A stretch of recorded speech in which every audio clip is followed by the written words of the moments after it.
Hello everyone, welcome to my channel brilliant minds. तो आज के इस वीडियो में हम क्लास 10th एफएमएम का जो हमारा अभी बोर्ड का पेपर हुआ है उसी की आंसर की मैं आप लोगों को देने वाली हूँ। अब जो पूरा हमारा क्वेश्चन पेपर था वो मैंने देखा पढ़ा अच्छे से, तो मेरे को लगा कि हाँ ये काफ़ी आसान आया था और आई होप आप लोगों ने भी काफ़ी अच्छे तरीके से सॉल्व कर लिया होगा। तो विदाउट वेस्टिंग टाइम हम यहाँ पर जल्दी से इसके जो क्वेश्चन आंसर्स हैं सॉल्व करना शुरू करते हैं। तो स्टार्टिंग में तो आप सभी की जनरल इंस्ट्रक्शंस दे रखी हैं कि क्या क्या आपको कैसे कैसे करना है। तो दो सेक्शन है हमारे, section A section B. Section A हमारा ऑब्जेक्टिव टाइप है और सेक्शन बी हमारा सब्जेक्टिव टाइप है। तो सबसे पहले हमने सेक्शन ए को सॉल्व करना शुरू करते हैं। तो मैं आपको सारे आंसर्स बताऊंगी, जो भी करेक्ट है आप उन्हें मैच कर सकते हैं, जो आपने करे वो आप उन्हें कैलकुलेट कर सकते हैं। और please make sure to share your marks with me. Okay, आप अपने कमेंट सेक्शन में मुझे अपने मार्क्स शेयर करना ताकि मुझे पता चले कि कितने मार्क्स आए आप लोगों के। तो स्टार्ट करते हैं हम लोग। सबसे पहला दिया है हमें कोई 4 क्वेश्चन करने हैं आउट ऑफ 6 क्वेश्चंस। तो सबसे पहले एम्प्लॉयबिलिटी स्किल्स का है। एम्प्लॉयबिलिटी स्किल्स के लिए मैंने कोई नई वीडियो अपलोड नहीं करी थी, बट मेरी पुरानी वीडियोस अपलोड थी। अगर आप उन्हें पढ़ के गए होंगे तो उससे भी आपने अच्छा खासा स्कोर कर लिया होगा। आई गेस पूरे नंबर ही आ गए होंगे आपके। ठीक है, तो पहला क्वेश्चन क्या है? Communication involves dash involves a sender who dash and sends a message through a channel। तो कम्युनिकेशन क्या इन्वॉल्व करता है? Sender who encodes a message या फिर कुछ भी, encodes and sends a message through a channel. तो पहले का क्या होगा? ए होगा। अगर बात करें आगे तो हम पेज को बदल देते हैं। हिंदी वाले भी मैच कर सकते हैं क्योंकि क्वेश्चन तो वही है, बस मैं इंग्लिश में आपको करा रही हूँ। सेकंड क्या दिया है? It occurs when people are internally motivated to do something because it bring them pleasure। तो इसका आंसर क्या होगा? बी होगा, intrinsic motivation। थर्ड की बात करें तो क्या दे रखा है? Here are some techniques that can help you to maintain a positive outlook in the long run। Find the odd one out। आपको इसमें odd one out find करना है, आप ध्यान से देखना। पहला क्या है? Physical exercise and fresh air। Second, organize academic life। Third, very long vacation. Fourth, holiday with family and friend. तो अगर आप ध्यान से देखोगे तो पहला क्या है? Physical exercise and fresh air. बाहर जाके आपको कोई फिजिकल एक्सरसाइज करनी है और फ्रेश एयर लेनी है। थर्ड, एक very long vacation. Very long vacation में भी आप क्या करोगे? आप बाहर जाओगे और तब उस वेकेशन को एंजॉय करोगे। Fourth, holidays with family and friend. जब आप क्या कर रहे हो? दोस्तों के साथ, फैमिली के साथ अपना दिन बिता रहे हो, हॉलीडेज मना रहे हो। तो इन तीनों में ही आप क्या कर रहे हो? बाहर जाके कुछ ना कुछ एक्टिविटी परफॉर्म कर रहे हो। लेकिन ऑर्गेनाइज एकेडमिक लाइफ ये कहाँ पे होती है? आपके एक स्टडी रूम में जाके एक जगह पे बैठ के की जाती है। तो यही क्या है इसमें? ऑड वन आउट था जो आपने फाइंड कर लिया। फोर्थ दिया है, A dash is an electronic document which has rows and column. तो इसका आंसर होगा ए, स्प्रेडशीट। स्प्रेडशीट में क्या होता है? हमारे रोज एंड कॉलम्स होते हैं। तो ये हमारा ए हो गया। अब बात करें फिफ्थ की, तो dash identify an innovation to seize an opportunity, mobilise fund, raise capital and take calculated risk to open market और new business for product, processes and services. तो इसका आंसर क्या होगा? प्रोफेशनल्स, ऑडिटर्स, राइटर्स या entrepreneurs. समझ में, मतलब पढ़ के ही समझ में आता है कि अगर हम कोई ऐसी अपॉर्चुनिटी सीज कर रहे हैं, कोई नया इनोवेशन ला रहे हैं, तो वो क्या काम है? वो हमारे एंटरप्रेन्योर का काम है। तो इसका आंसर होगा D, green collar workers exclude dash professionals. Green collar workers जो होते हैं वो किस प्रोफेशनल्स को एक्सक्लूड करते हैं? A, building architects. Second, environmental consultant. Third, university professor of mathematics. या फिर फोर्थ, वेस्ट मैनेजमेंट और साइकिलिंग मैनेजर।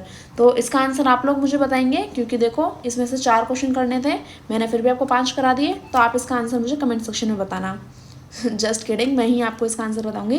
तो इसका आंसर क्या होगा? इसका आंसर होगा, तो अगर मैं यहाँ पे बात करूँ ग्रीन कॉलर्स की, तो देखो इसमें मैं आपको सीधा सीधा आंसर नहीं बता सकती क्योंकि इसमें क्या है, इसमें हम ऐसा कह सकते हैं कि जो ग्रीन कॉलर होते हैं वो 2 तरह के लोगों को अपने काम से अलग रखते हैं। एक वाइट कॉलर वाले लोगों को और दूसरा ब्लू कॉलर वाले लोगों को। तो इसमें आपका जो आंसर होगा, जो आंसर की गवर्नमेंट डिसाइड करेगी, सीबीएसई जो डिसाइड करेगी वो होगी। तो इसका आंसर क्या क्या हो सकता है? एक तो हो सकता है बिल्डिंग आर्किटेक्ट, क्योंकि ये क्या होते हैं? ये आते हैं हमारे ब्लू कॉलर में। और हमारा हो सकता है यूनिवर्सिटी प्रोफेसर ऑफ मैथमेटिक्स, ये आते हैं हमारे वाइट कॉलर में। तो ए और सी इन दोनों में से कोई भी हमारा आंसर हो सकता है। अब अगर बात करें अपने क्वेश्चन नंबर 2 की, जिसमें हमें 7 क्वेश्चन गिवन है, 5 करने हैं। तो पहला क्या है? Which market provide an opportunity to the issuer of security to raise resources to meet their requirements of investment. तो यानी कि इशूअर ऑफ सिक्योरिटीज़ को कौन सी मार्केट अपॉर्चुनिटी प्रोवाइड करती है ताकि वो अपने फंड रेज कर सकें? तो वो होती है हमारी ए, प्राइमरी मार्केट। तो ये हमारा कंप्लीट हुआ। अगर हम बात करें अपने नेक्स्ट पेज पे चलते हैं, यहाँ पे दिया है the secondary market is operated through 2 mediums, name them. हमारी सेकेंडरी मार्केट में क्या होते हैं? वो 2 मीडियम्स के थ्रू ऑपरेट करती है। तो वो कौन कौन से 2 मीडियम है वो हमें यहाँ पे इसका नाम लिखने थे, ये MCQ नहीं था, इसमें हमें लिख के बताना था। तो इसमें क्या होगा, एक तो हो जाएगा हमारा ऑक्शन मार्केट और दूसरा हो जाएगा हमारा ओवर द काउंटर। ये आपके बुक में ही लिख रखा है, अगर आप रीड करोगे तो सब कुछ बुक में से ही आया था, तो काफ़ी आसान पेपर था। तो ये हो गया। अब which regulator of Indian security market protect the interest of investor. ये जब मैंने मैराथन वीडियो बनाई थी आपके 1 to 5 चैप्टर की, उसमें भी मैंने आपको बताया था, अगर आप लास्ट वीडियो भी देख के गए होगे तो भी आपका आंसर आ गया होगा। इसमें था हमारा SEBI, security and exchange board of India, क्या करता है, अपने इन्वेस्टर्स के इंटरेस्ट को प्रोटेक्ट करता है। अब बात करें what does volatility index major. So volatility index क्या मेजर करता है हमारा, इसमें भी आपको एक 1 वर्ड आंसर या फिर 1 लाइन आंसर आप लिख सकते थे। तो वॉलेटिलिटी इंडेक्स क्या मेजर करता है, तो हम इसमें कह सकते हैं कि हमारा वॉलेटिलिटी इंडेक्स हमारा मेजर करता है कि कोई भी अगर हमारे पास में हमारी सिक्योरिटी है तो उससे रिलेटेड उसका जो भी प्राइस में फ्लक्चुएशन होने वाली है इन फ्यूचर, उसको वो क्या करता है, मेजर करता है। तो आप यहाँ पे लिख सकते थे कि वॉलेटिलिटी इंडेक्स क्या मेजर करता है, हमारे फ्यूचर प्राइस के में जो भी फ्लक्चुएशन होंगी उन सबको मेजर करता है। अब यहाँ पे दिया है हु चार्ज ब्रोकरेज। ब्रोकरेज कौन चार्ज करता है, तो जो हमारा ब्रोकर होता है या फिर जो हमारा ट्रेडिंग मेंबर होता है वो क्या करता है, हमारा ब्रोकरेज चार्ज करता है। और कहाँ तक ही करता है, 2.5% वो मैक्सिमम चार्ज कर सकता है, उससे ज़्यादा चार्ज नहीं कर सकता। तो इसका आंसर हो गया ए। अब who issue contract note. Contract note कौन इशू करता है, हमारा स्टॉक ब्रोकर ही हमारे लिए कॉन्ट्रैक्ट नोट इशू करता है। तो इसका आंसर हो गया बी। अब लास्ट दिया है हु कंडक्ट आर्बिट्रेशन। तो इसका आंसर तो इतना आसान है, मतलब क्वेश्चन में ही आंसर दे रखा है। कौन आर्बिट्रेशन कंडक्ट करता है, तो जो आर्बिट्रेटर होते हैं वही क्या करते हैं, हमारे आर्बिट्रेशन को कंडक्ट करते हैं। तो इसका आंसर आपको सिर्फ और सिर्फ आर्बिट्रेटर लिख के आना था, दैट्स इट। अब बात करते हैं आगे हम लोग, यहाँ पे क्या दिया है, यहाँ पे ठीक है क्वेश्चन नंबर 3 हमें दे रखा है, 6 क्वेश्चन करना है आउट ऑफ 7। ठीक है, तो पहला दिया है this was time consuming, inefficient and impose limits on trading volumes and trading hours. तो ये कौन सी चीज़ है, नीट, SBTS बोर्ड्स या फिर ओपन आउटक्राई सिस्टम। तो जो हमारा ओपन आउटक्राई सिस्टम है वही क्या होता है हमारे लिए ट्रेडिंग में हमारे लिए काफ़ी ज़्यादा इनएफिशिएंट है, बहुत ज़्यादा टाइम कंज्यूमिंग है और ट्रेडिंग में लिमिट्स भी इम्पोज करता है। अब who is called an initiator in the auction market. अब जो हमारी ऑक्शन मार्केट होती है इसमें इनिशिएटर हम किसे कहते हैं, तो इनिशिएटर हम ऑक्शन मार्केट में उसे कहते हैं जो सिक्योरिटीज़ को इनिशिएट करता है। यानी कि अब यहाँ पे ऑप्शन में क्या है, स्टॉक एक्सचेंज, सेलर, बायर या ट्रेडिंग मेंबर। तो अब कौन है जो हमारी सिक्योरिटी मार्केट में, जो हमारी ऑक्शन मार्केट है उसमें कौन सिक्योरिटी को इनिशिएट करेगा, तो वो होता है हमारा सेलर। जो सेलर होता है वही यहाँ पे क्या करता है, इनिशिएट करता है। तो यहाँ पे हमारा ऑप्शन नंबर बी यहाँ पे हमारे लिए ठीक रहेगा, क्योंकि जो इनिशिएटर होता है ऑक्शन मार्केट में वो क्या करता है, यानी कि सेलर और बायर, इन दोनों में बच्चों को कन्फ्यूजन रहेगी, क्योंकि इन दोनों में से तो कोई भी इनिशिएट कर सकता है हमारी ट्रेडिंग को। बट यहाँ पे हम ऐसा भी सोच सकते हैं कि हम ऐसा बोल सकते हैं कि जैसे अगर कोई हमारी मार्केट है, अब वहाँ पे सबसे पहले सेलर अपना दाम बताएगा, उसके बाद बायर उसको में इनिशिएट करेगा। तो अगर सेलर और बायर इसके करेक्ट आंसर हैं, पर अगर टू बी मोर प्रिसाइज इसमें हमारा बी क्या रहेगा, हमारा करेक्ट आंसर रहेगा। तो ये चीज़ आपको अच्छे से याद रखनी है। अब देखो how is the temporary sign of automatically activated in the NEET screen. तो हमारे नीट स्क्रीन में अगर हम क्या करते हैं, अगर हमारा यूज़र 5 मिनट के लिए इनएक्टिव हो जाता है तो हमारा ऑटोमेटिकली क्या हो जाता है, और हमारा जो नीट का स्क्रीन सिस्टम है, जो हमारा ऑनलाइन सिस्टम चल रहा होता है, वो क्या हो जाता है, टेम्पररी कुछ टाइम के लिए साइन ऑफ हो जाता है। तो इसका आंसर सी करेक्ट रहेगा। अब अगर आगे बात करें, आगे क्या दे रखा है इसमें, ये देखो how many securities can the user view in 1 page of the market watch screen. तो कितनी सिक्योरिटीज़ हम देख सकते हैं, अप टू 30 सिक्योरिटीज़ हम क्या कर सकते हैं, देख सकते हैं। तो इसका आंसर नंबर सी करेक्ट है। What does OM stand in activity log window. OM किसके लिए स्टैंड करता है, यानी कि OM की फुल फॉर्म क्या है, order modification, order modified, order must placed या फिर ऑर्डर मैनेजमेंट। तो जितनी भी फुल फॉर्म है वो आपकी FM की जो बुक है उसके लास्ट पेज पे दे रखी हैं। तो ये काफ़ी इजी क्वेश्चन है, आपको सिर्फ बुक को फाइंड आउट करना है, मतलब बुक का लास्ट पेज देख के इसमें से फुल फॉर्म को फाइंड आउट करना है। तो ये आप मेरे को कमेंट सेक्शन में बताएंगे कि इसका आंसर आपने क्या लिखा है। ओके। तो अब हम आगे बात करते हैं what is the purpose of basket trading. Basket trading का पर्पस क्या होता है? तो देखो नाम से ही समझ में आ रहा है, बास्केट ट्रेडिंग यानी कि आप एक बास्केट के अंदर जब ट्रेड कर रहे होते हो, तो इन द सेंस यहाँ पे आपको कोई असली की बास्केट नहीं लेनी है। इसका मतलब है कि बास्केट ट्रेडिंग से इनका मतलब है कि जब आप क्या करते हो, ऐसा कह सकते हैं कि जब आप एक ही टाइम पे बहुत सारी सिक्योरिटीज़ में साइमल्टेनियसली जब आप ट्रेड कर सको, तो उसको हम क्या बोलते हैं, बास्केट ट्रेडिंग। तो इसका पर्पस क्या हुआ कि अगर आपके पास में आपने एक आपको अलग अलग सिक्योरिटीज़ में ट्रेड करना है, so the purpose of basket trading is when you want और when because it is important. अगर आप एक ही जगह पे इन्वेस्ट कर दोगे तो आपका घाटा भी हो सकता है, सो इसलिए डाइवर्सिफिकेशन होनी चाहिए। So when you want to invest in various securities simultaneously then we use the basket trading method. तो इस तरह से आप एक लाइन में आंसर लिख के आ सकते थे। ये हो गया। अब name the two time condition of trading. अब हमारी जो ट्रेडिंग है उसकी दो टाइम कंडीशंस होती हैं, तो वो कौन कौन सी हैं, तो वो मैं आपको बताती हूँ। तो इसमें हमारी दो तरह की कंडीशंस होती हैं। पहला होता है हमारा डे ऑर्डर और दूसरा होता है हमारा इसमें गुड टिल कैंसल्ड। इन दोनों का ही मतलब क्या है? इन दोनों का मतलब है, पहले का तो क्या होगा, डे ऑर्डर। जब आप कोई ऑर्डर प्लेस करते हो और अगर आपने दिन भर में उसे एग्जीक्यूट नहीं किया, उसे इम्प्लीमेंट नहीं किया, तो अगर टाइम निकलने के बाद क्या होता है, वो ऑटोमेटिकली आपका वो ऑर्डर कैंसिल हो जाता है।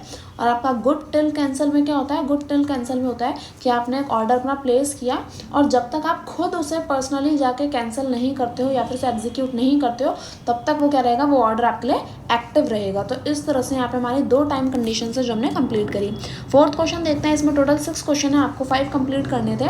देखो, to whom does the securities pay in take place. जो हमारी सिक्योरिटी पेन है, यह आपका चैप्टर नंबर आई गेस 4 था शायद, या फिर मुझे अच्छे से याद नहीं आ रहा, बट हाँ आपकी बुक का ही क्वेश्चन है, तो आप वहाँ से देख सकते हैं कि जब भी आप क्या करते हो, सिक्योरिटी पेइंग करते हो, तो किसको आप सिक्योरिटीज़ देते हो। तो सबसे पहले से इरेज करते हैं।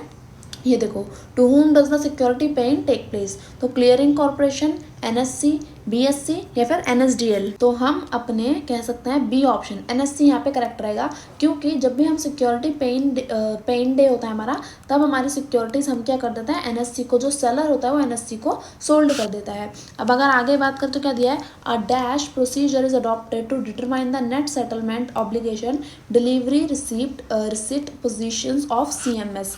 तो इसमें क्या आएगा हमारा, इसमें आएगा हमारा मल्टीलेटरल नेटिंग। इसका ऑप्शन नंबर ए करेक्ट रहेगा। Who has introduced the facility of direct payout to clients account on both the depository। इसमें हमें क्या होता है ना, हमें बताना है कि कौन सी किस ऑर्गेनाइजेशन ने या फिर किसने हमारा डायरेक्ट पे आउट टू क्लाइंट्स जो है फैसिलिटी बोथ डिपॉजिटरी के लिए स्टार्ट करी थी। तो NSCCL, NSEIT, NSC या फिर IISL। तो कौन सी वो हमारी ऑर्गेनाइजेशन थी जिसने हमारा डायरेक्ट पे आउट टू क्लाइंट्स हमारे लिए फैसिलिटी को स्टार्ट किया था। तो इसका हमारा करेक्ट आंसर है ए, NSCCL। इसने ही क्या किया था, डायरेक्ट पे आउट टू क्लाइंट हमारे लिए इंट्रोड्यूस किए थे। अब what are valuation prices. Valuation prices को हम मार्केट कैपिटल भी बोलते हैं किसी कंपनी की। तो जैसे कि हमने पता है कि वैल्यूएशन प्राइस क्या होगा, किसी भी कंपनी की जो मार्केट वैल्यू है उसी को हम उसका वैल्यूएशन प्राइस बोलेंगे, यानी कि जो नंबर ऑफ शेयर्स हैं मल्टीप्लाई बाय जो आपका प्राइस ऑफ शेयर है, यानी कि जो मार्केट कैपिटलाइजेशन है किसी कंपनी की, वही हमारी वैल्यूएशन प्राइस होती है। आगे बात करें, so dash arise when failure of one party to discharge his obligation led to the failure by other parties. तो इसको हम क्या बोलते हैं, इसको हम बोलते हैं सिस्टमैटिक रिस्क। तो जो रिस्क वाले जो आपका पेज था वो अगर आपने पढ़ा होगा तो आपको ये पता होगा। अब what do you mean by group 1 security. Group 1 securities का मतलब क्या होता है, ग्रुप 1 सिक्योरिटीज़ का मतलब होता है हमारी लिक्विड सिक्योरिटीज़, यानी कि ऑप्शन नंबर ए क्या है हमारा करेक्ट आंसर है। अब अगर हम आगे बात करें, आगे पेज पे बढ़ते हैं, अब इसे पढ़ते हैं। देखो क्वेश्चन नंबर 5 में क्या दिया है कि what does ISIN issuer type A indicates. अब ये जो इशूअर टाइप ए है, वे क्या इंडिकेट करता है, जो ISIN नंबर होता है आपका, उसमें मैंने आपको बताया था चैप्टर पढ़ाते वक्त भी, तो इसमें होता है हमारा ए डिनोट करता है हमारे सेंट्रल गवर्नमेंट को। तो ये यहाँ पे इसका करेक्ट आंसर होगा। अब यहाँ पे जो 8th wonder of the world है कि which interest method is called the 8th wonder of the world, तो उसे हम बोलते हैं कंपाउंड इंटरेस्ट को। कंपाउंड इंटरेस्ट को 8th वंडर माना जाता है। अब how do you value rupee in terms of time period, किसी भी करेंसी की वैल्यू, जैसे यहाँ पे रुपी कंसीडर करी गई है, तो टाइम पीरियड में उसे हम किस तरह से कंसीडर करते हैं, उसको हम time value of money consider करते हैं। अब व्हाट इज एन्युटी, एन्युटी क्या होती है, ये भी आपको एक 1 लाइन आंसर लिख के देना था, इसमें आपको 1 मार्क्स पूरा मिल जाता। सो एन्युटी क्या होती है आपकी, तो एन्युटी को हम कंसीडर कर सकते हैं कि ये हमारे एक टाइप ऑफ इन्वेस्टमेंट हो गई, जिसमें हम क्या करते हैं, अपना पैसा इन्वेस्ट करने के बाद इसमें हमें गारंटीड एक अमाउंट हमें रिटर्न होगी, क्योंकि हमने क्या किया है, अपना पैसा इन्वेस्ट किया है। तो एन्युटी में एक फिक्स्ड टाइम, एक स्पेसिफिक टाइम के बाद हमें गारंटीड अमाउंट ऑफ रिटर्न जो हमें जनरेट होकर मिलता है, तो ये हमारी एन्युटी होती है। बात करें is stated annual return intra year compounding, यानी कि जो हमारा एनुअल रिटर्न होता है, क्या वो हमारा इंट्रा ईयर कंपाउंडिंग होता है, तो नहीं। अगर आप पेज पढ़ेंगे, आपकी बुक का पेज पढ़ेंगे, तो आपको पता चलेगा कि annual return intra year compounding नहीं होता, तो इस चीज़ का आपको ध्यान रखना है। आगे बात करें व्हाट इज़ द आइडियल और सेटिस्फैक्ट्री एसेट टेस्ट रेशियो, तो हमारा जो सेटिस्फैक्ट्री एसेट टेस्ट रेशियो है, उसका आंसर क्या होगा, 1:1 का रेशियो जो होता है वो हमारा एक सेटिस्फैक्ट्री रेशियो होता है। तो ये आपकी बुक में साफ साफ लिखा हुआ था, तो वही चीज़ दे रखी है। क्वेश्चन नंबर 6 जो दे रखा है, क्या दिया है इसमें, there are 2 type of option in the derivative contract, name them. तो कौन कौन से 2 तरह के ऑप्शन होते हैं हमारे पास, एक तो होता है हमारे पास कॉल ऑप्शन और दूसरा होता है हमारे पास पुट ऑप्शन। तो इस चीज़ का आपको ध्यान रखना था, यही आपको लिखना था। अब what is the short position in option contract, तो जो हमारी short position in option contract होती है, वो होती है हमारी लॉन्ग पोजीशन। तो इस चीज़ का आपको ध्यान रखना, आंसर नंबर 20 का करेक्ट है। अब दिया है इसमें third question, the price at which N underlying asset trade in the spot market is, जिस प्राइस पे हमारा अंडरलाइंग असेट ट्रेड होता है स्पॉट मार्केट में, उस प्राइस को हम क्या बोलते हैं, स्पॉट प्राइस बोलते हैं। Option number A is the correct answer. अब देखो यहाँ पे आपका फॉर्मूला बेस्ड आंसर आ गया, एक क्वेश्चन आ गया। इसमें बोला है कि एक इन्वेस्टर है जिसने क्या किया, 125 शेयर खरीदे भारत गैस लिमिटेड के, हर एक शेयर की प्राइस क्या थी, 3000 रुपये थी। अब यहाँ पे बीटा की वैल्यू इन्होंने 1.2 दे रखी है। अब अगर आप क्या करोगे, इसे कैलकुलेट करोगे, 1 मिनट बस, मैंने इसे ऑलरेडी कैलकुलेट कर रखा था। अब जब आप इसे कैलकुलेट करोगे तो आपका आंसर क्या आ जाएगा, आंसर नंबर ए, यानी कि 4,50,000, तो ये आपका आंसर हो जाएगा। अब इसके बाद अगर नेक्स्ट पेज पे बात करें, तो यहाँ पे मेरे क्वेश्चन नंबर 4 दे रखा है, क्या दिया है इस पर, if call option spot price is greater than strike price it will considered as dash option contract, यानी कि अगर हमारे कॉल ऑप्शन में क्या होता है, स्पॉट प्राइस की वैल्यू ज़्यादा है स्ट्राइक प्राइस से, तो तब हम इसे क्या एक किस तरह का ऑप्शन कॉन्ट्रैक्ट कंसिडर करेंगे, पहला in the money, at the money, out of the money या अबव द मनी। तो इसका हमारा करेक्ट आंसर होगा इन द मनी, क्योंकि जब हमारा क्या है, स्पॉट प्राइस ग्रेटर है हमारे स्ट्राइक प्राइस से, तो इसका आंसर क्या हो जाएगा, इन द मनी इसका आंसर हो जाएगा, यानी कि ऑप्शन नंबर ए क्या है, इसका करेक्ट आंसर है। अब इसका हमारा लास्ट क्वेश्चन क्या दे रखा है, इस क्वेश्चन का हमें इसमें दिया है which contract has a non linear payoff position, किस कॉन्ट्रैक्ट का हमारा एक non linear payoff position होती है। So forward contract, swap contract, future contract या फिर ऑप्शन कॉन्ट्रैक्ट। तो जनरली हमारा क्या होता है, ऑप्शन कॉन्ट्रैक्ट का क्या होता है, हमारा एक non linear payoff position होती है। तो इस चीज़ को आपको ध्यान रखना है, यानी कि ऑप्शन नंबर डी इसमें क्या है, करेक्ट है। तो अब हमारा सेक्शन नंबर ए पूरी तरह से क्या हो चुका है, कंप्लीट हो चुका है। और जो सेक्शन नंबर बी है वो क्या है हमारा, वो हमारा सब्जेक्टिव टाइप क्वेश्चंस हैं। तो इसमें तो आप जिस तरह से लिख के आए होंगे उसके बेसिस पे आपको मार्क्स मिलेंगे। पर मैंने ये चैप्टर मतलब ये वाला पार्ट भी सेक्शन पूरा देखा और ये काफ़ी ईजी आया था। थोड़ी से हमारे एम्प्लॉयबिलिटी स्किल्स के कुछ आसान से क्वेश्चन थे कि जैसे कि एक्टिव लिसनिंग क्या होती है और आपको पॉजिटिव एटीट्यूड किस तरह से मेंटेन करना है। तो ये सब अगर आप चीज़ें लिख दोगे तो ये क्योंकि एक जनरल नॉलेज की तरह ही होता है एम्प्लॉयबिलिटी स्किल्स, तो ये काफ़ी आसान आई थी। उसके बाद ये जो आपकी बुक के क्वेश्चंस थे वो भी काफ़ी आसान थे। जो आपकी फुल फॉर्म्स थी, जो मैंने आपको हर बार कहती हूँ कि याद करके जाया करो, वो आपके लास्ट पेज से आई थी। और बाकी जो आपके जो क्वेश्चंस थे मतलब वो इतने हार्ड नहीं आए थे, आसान बनाए थे। तो इसी के साथ हमारा जो पूरा चैप्टर है, सॉरी चैप्टर बोल रही हूँ, हमारा जो पूरा क्वेश्चन पेपर है वो हमने सॉल्व कर लिया। एंड आई होप आपके अच्छे मार्क्स आए होंगे। सो प्लीज़ मेक श्योर कि आप अपने मार्क्स शेयर करें मेरे साथ। एंड आई होप आपको वीडियो अच्छी लगी होगी और आपके लिए हेल्पफुल भी रही होगी। वीडियो अच्छी लगी तो प्लीज़ उसे अपने दोस्तों के साथ भी शेयर करेगा। So thank you for watching, bye bye.